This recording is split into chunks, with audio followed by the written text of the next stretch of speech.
हमारी कहानी शुरू होती है एक बदसूरत लाल बालों वाले लड़के से जो जापान की एक सुनसान गली में एक मॉन्स्टर से भाग रहा है, लेकिन उसके चूर चूर होने से पहले एक बड़ी आंखों वाली भूरे बालों वाली लड़की उसे खींचकर सेफ जगह ले जाती है।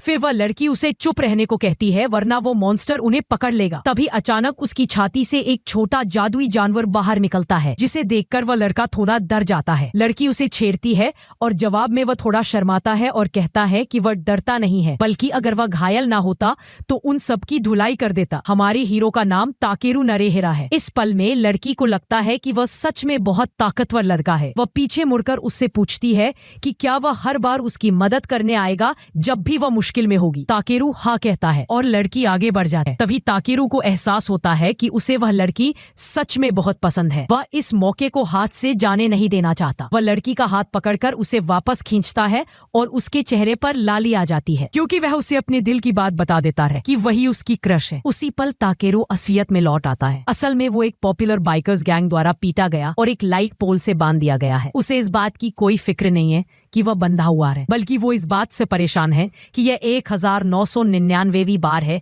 जब उसने उस खूबसूरत लड़की का सपना देखा है, लेकिन कभी उसे चूमने का मौका नहीं मिला। गुंडे उसका मजाक उड़ाते हैं कि वह इतना अकेला है कि उसे प्यार भी सिर्फ सपनों में मिलता है। ताकेरू उनमें से एक को चेहरे पर लात मारता है और सबको बताता है कि उसकी क्रश असली है, सिर्फ सपनों में नहीं है। गैंग का एक और मेंबर इससे गुस्सा हो जाता है। वह ताकेरू को हार मानने और माफी मांगने को कहता है। उसी टाइम वह उसके सिर पर बैल घुमाता है, लेकिन ताकेरू बच जाता है और पलटकर उसके जबड़े पर हेडबट मारता है। इसके बाद वह अपने पैरों पर खड़ा हो जाता है और गुंडों को बताता है कि नेहरा परिवार का उसूल है कि जब तक जिंदा हो हार नहीं माननी चाहिए। गुंडे सब मिलकर उसे मारने की कोशिश करते हैं, लेकिन ताकेरू लाइट पोल से बंधा होने के बावजूद 1 वर्सेस 5 लड़ाई जीत जाता है। गुंडों को हराने के बाद वो अपनी स्कूटर पर भाग जाता है और खुद से किया वादा दोहराता है, मैं कभी हार नहीं मानूंगा जब तक मैं जिंदा हूँ। उसी वक्त वो लगभग सड़क पर फिसल जाता है, क्योंकि उसे वही जादुई जानवर दिख जाता है जो उसने अपने सपने में देखा था।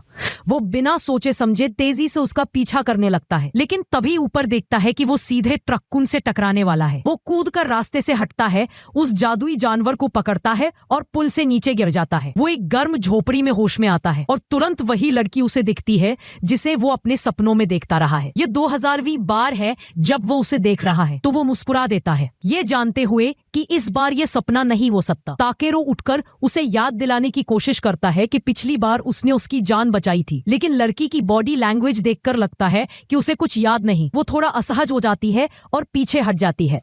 तभी वही जादुई जानवर अचानक कहीं से आकर ताकेरू के सिर पर गिरता है, जिससे वह बैलेंस खो बैठता है और सीधा लड़की की छाती पर गिर जाता है। कुछ लड़कियां दूर से यह सब देख रही होती है और उन्हें ये बड़ा मजेदार लगता है। वे अपने दोस्त सेमी से पूछती है कि उसे क्या लगता है और उसे भी यह सब काफी मजेदार लगता है। वह अपनी कलाई पर लगे सिस्टम मैनिपुलेटर से एक जाल एक्टिवेट करता है, जिससे ताकेरू फंस जाता है। उसके बाद वह बाहर निकलता है और कहता है यह तो बड़ा मजेदार शो था, लेकिन अब उस बेवकूफ से छुटकारा पाने का वक्त आ गया है। ताकेरू को बेवकूफ कहे जाने पर वह गुस्से में आ जाता है, लेकिन उसकी मिस्ट्री क्रश उसे चुप रहने को कहती है और फिर उसके गाल पर एक जोरदार थप्पड़ मारती है। अब ताकेरू को शाही महल से बाहर फेंक दिया जाता है और वह आम नागरिकों के साथ शहर में आ जाता है। वह इधर उधर पूछता है कि कोई कन्वीनियंस स्टोर कहाँ है। आखिरकार जब उसे एक स्टोर मिलता है तो उसे वहाँ से इसलिए बाहर निकाल दिया जाता है क्योंकि उसके पास पैसे नहीं है। वह एक गली में पड़ा रहता है और एक अजनबी से पूछता है कि वे लोग अभी कहाँ हैं। वह आदमी एक ऐसी जगह का नाम बताता है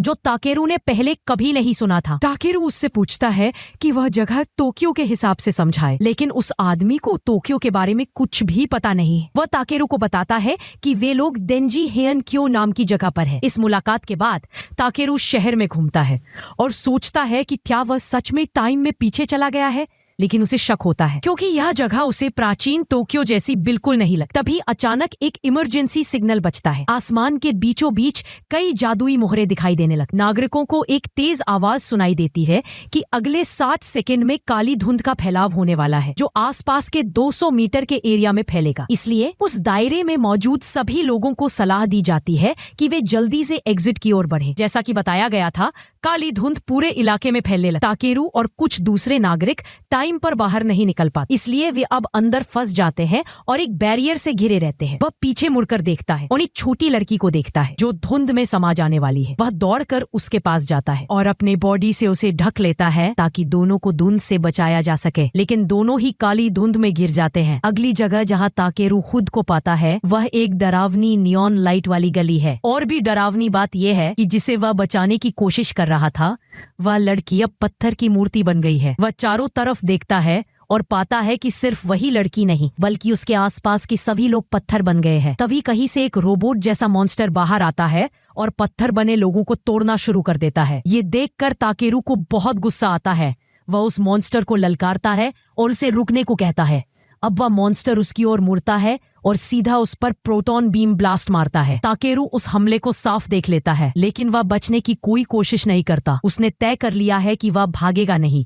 वह अपनी एक नई थ्योरी को आजमाना चाहता है। हमला झेलने के बाद भी जब वह जिंदा रहता है तो उसकी थ्योरी सही साबित होती है। उसके पास अब ऐसा बॉडी है जो मर ही नहीं सकती। इससे पहले कि वह कुछ और समझ पाए, मॉन्स्टर फिर से उस पर झपटता है। अब ताकेरू के पास न तो बचने का और न ही रोकने का कोई तरीका है। वो बस देखता रहता है कि आगे क्या होगा। लेकिन टकराव से ठीक पहले एक और रोबोट कहीं से आकर उस मॉन्स्टर को धक्का दे देता है। उस रोबोट के अंदर बैठे लोग ताकेरू को देखते थे और हैरान होते हैं कि वो धुंध के अंदर होते हुए भी पत्थर क्यों नहीं बना। वे माइक से उसे बताते हैं कि वो जहां है वही रुका रहे। वे मॉन्स्टर से लड़ने की पूरी कोशिश करेंगे। ताकेरू यह सुनकर कहता है कि फिक्र मत करो, वो उस मॉन्स्टर की धुलाई करने वाला है। उसे यह लड़ाई जीतनी भी होगी वरना वह खुद को हारा हुआ महसूस करेगा। मॉन्स्टर गरजता है जिसका मतलब है कि वो अब भी लड़ने के लिए तैयार है। रोबोट के अंदर बैठे लोग ताकेरू से कहते हैं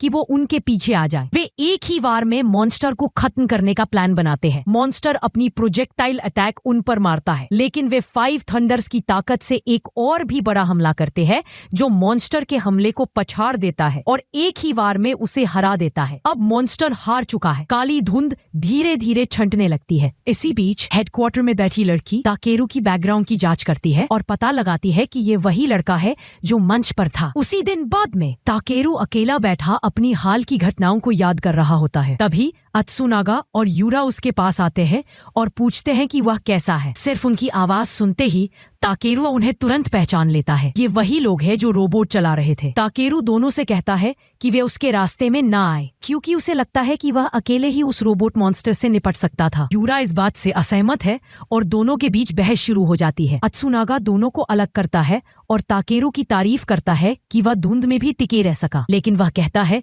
कि ताकेरू उस मॉन्स्टर को कभी हरा नहीं सकता था क्योंकि वह ओनमयोजी नहीं है। ताकेरू पहले से ही गुस्से में है और वहां से जाने ही वाला होता है, लेकिन तभी वह उस छोटी लड़की को देखता है जिसे उसने धुंध में बचाने की कोशिश की। उसे ठीक देखकर उसके चेहरे पर एक बड़ी मुस्कान आ जाती है। घर लौटते टाइम उसकी क्रश उसे मिलती है। वह उसे डांटती है कि उसने पहले उसके लिए मुसीबत खड़ी कर दी। सम्राट के मेन एडवाइजर जैसे इंपॉर्टेंट लोग उसे देखने आए थे, लेकिन ताकेरू अचानक आकर सब बिगाड़ गया। ताकेरू को इसका पता नहीं था, इसलिए वह सच्चे दिल से माफी मांगता है। वह देखती है कि ताकेरू थोड़ा घायल है, इसलिए वह उसे अपने घर खाने और कपड़े बदलने के लिए बुलाती है, उसके टेस्टी खाने का मजा लेते हुए। ताकेरू पूरी शाम उन्हें बताता है कि वह यहाँ कैसे पहुंचा। जो कुछ उसने सुना उसके बेस पर उसकी क्रश कहती है कि बहुत मुमकिन है कि वह किसी और दुनिया से यहाँ आया है। वह इस नतीजे पर इसलिए पहुंची क्योंकि उसने कभी किसी ऐसे इंसान के बारे में नहीं सुना जो काली धुंध में आजादी से घूम सके। उसके पापा कहने लगते हैं कि क्या इसका मतलब यह है कि ताकेरू कोई ओनी है, लेकिन ताकेरू उन्हें भरोसा दिलाता है कि वह इंसान है। ताकेरू को तो यह भी नहीं पता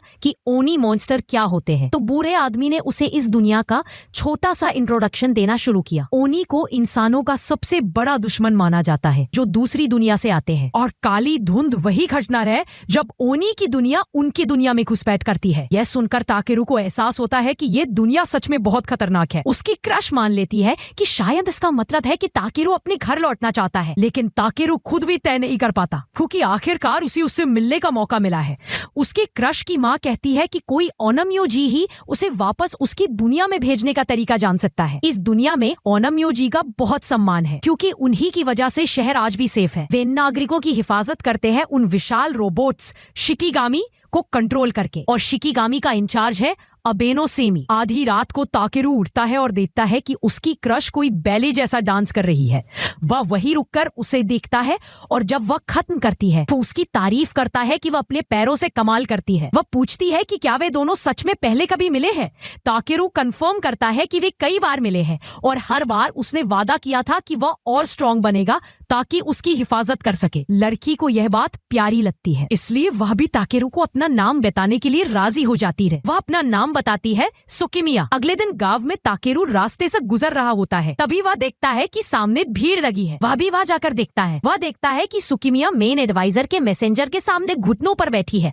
वह मैसेंजर सुकिमिया को डांट रहा है क्योंकि ताकेरू अचानक आकर शो में बाधा डाल देता है। अब मेन एडवाइजर बहुत नाराज है क्योंकि इससे सेंचेनियल पैंडेमोनियम रिचुअल का अपमान हुआ है। जब सुकिमिया को डांटा जाता है तो वह शर्म से सिर झुका लेती है और कुछ नहीं कहती। मैसेंजर उसे कहता है कि एडवाइजर ने बुलाया है। वह शाही महल आकर खुद माफी मांगे। मैसेंजर के जाने से पहले ताकेरू उसके पास जाता है और कहता है कि सुकिमिया को दोषी नहीं ठहराया जाना चाहिए क्योंकि गलती उसकी थी जो वह अचानक घुस आया। इसके बाद सेमी, जिससे वह पहले मिला था, ताकेरू को जादुई कैद खाने में बंद कर देता है। फिर एडवाइजर और सेमी वहां से चले जाते हैं और ताकेरू वही जमीन पर पड़ा रह जाता है। कार में बैठते ही सेमी का दोस्त महसूस करता है कि काली धुंध आने वाली है। पूरा गांव अफरा तफरी में आ जाता है। लोगों के पास सिर्फ 20 सेकंड है उस इलाके से बाहर निकलने के लिए। खुशकिस्मती से उनकी कार टाइम पर बाहर निकल जाती, लेकिन बदकिस्मती से सुकिमिया की कार फंस जाती है। ताकेरू देखता है कि सुकिमिया काली धुंध के खतरे में है, तो वह बिना किसी प्लान के उसकी मदद के लिए दौड़ पड़ता है। वह अपने वादे पर कायम रहना चाहता है कि वह हमेशा उसकी हिफाजत करेगा, चाहे कुछ भी हो जाए। ताकेरू अंदर पहुंचता है और देखता है कि उनम्योजी टीम मॉन्स्टर से लड़ रही है। वह ध्यान भटकाना नहीं चाहता। उसका मकसद सुकिमिया को बचाना है। उनम्योजी टीम उस मॉन्स्टर से जूझ रही है क्योंकि उस मॉन्स्टर के पास कई चालें हैं जिनसे वह उनम्योजी रोबोट को जबरदस्त नुकसान पहुंचाता है। काजुरा अपने हेडक्वार्टर से देख रही है कि रोबोट बहुत डैमेज हो चुका है और अब ज्यादा देर तक नहीं टिक पाएगा। जैसे ही सारी उम्मीदें खत्म होती दिखती है, ताकेरू हवा में छलांग लगाता है और एक डंडे से मॉन्स्टर पर वार करता है। जैसे ही वह नीचे गिरता है, उसे महसूस होता है कि उसके अंदर कोई एनर्जी भर रही है। शायद वह सच में यह कर सकता है, लेकिन मॉन्स्टर उसे पकड़ लेता है, उसका बॉडी दबाता है और उसे दूर फेंक देता है। अब ताकेरू के बॉडी में कई हड्डियां टूट चुकी हैं और उसकी धड़कन भी धीमी पड़ गई है। लेकिन यही कुछ अजीब होता है, उसकी उंगली की हड्डी खुद ब खुद जुड़ जाती है। सेमी यह देखकर हैरान रह जाता है। ताकेरू की हड्डियां जैसे जैसे ठीक होती जाती हैं, वह फिर खड़ा हो जाता है। अब वह हर हाल में मॉन्स्टर को हराने के लिए तैयार है, चाहे इसके लिए उसे अपनी जान ही क्यों ना देनी पड़े। मॉन्स्टर उस पर एक और हमला करता है। ताकेरू सीधे उस पर वार करता है और जैसे ही उसकी बॉडी टकराती है, वह अचानक ओनम्योजी में बदल जाता है और उसे अपना खुद का शानदार रोबोट सूट मिल जाता है। अब ताकेरू को पूरा यकीन हो जाता है कि वह इसी पल के लिए इस दुनिया में आया है, इसलिए अब वह देवताओं को निराश नहीं कर सकता। उसे सुकिमिया की हिफाजत करनी ही है। वह हवा में छलांग लगाता है और एक ही वार में मॉन्स्टर को हरा देता है। काजुरा और हेडक्वार्टर के सभी लोग अपनी आंखों पर विश्वास नहीं कर पाते। सेमी हल्की मुस्कान देता है। ताकेरू ने उसकी दिलचस्पी जगा दी है।